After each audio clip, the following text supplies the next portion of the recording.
Wilujeng sumping para pemirsa, Abdi Sylvia Kirana Yuridianti anu bakal ngawilenjengkeun anjeun dina warta tekini. Dina sababaraha bertik, kahirupan hiji jalmi bisa robah secara drastis. Saparti anu kajadian di Desa Patuguran, Kecamatan Rejoso, Kabupaten Pasuruan. Kacelakaan antara kereta api jeung mobil kajadian deui.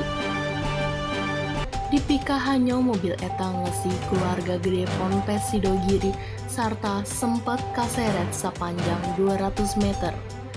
Kacilakaan kajadian di perlintasan kereta api Desa Patuguruan, Kecamatan Rejoso, Kabupaten Pasuruan, dina Salasa 7 Mei 2024, kira-kira jam 9:15 waktu Indonesia Barat.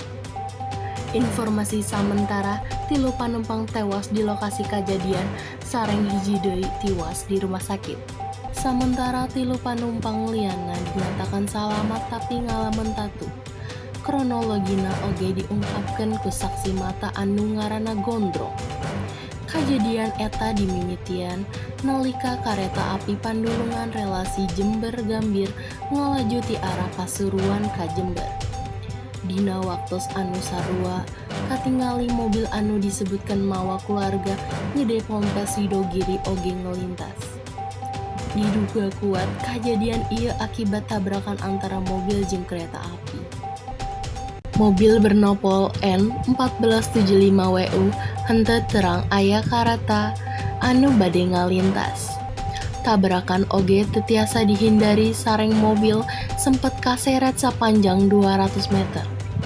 Numutkeun laporan, palang pantau di perlintasan eta kakarek diwangun tapi teu acan difungsikeun.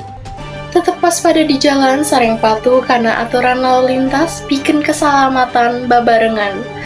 Abdi Sylvia Kirana Yuridianti pamit undur diri, nuhun.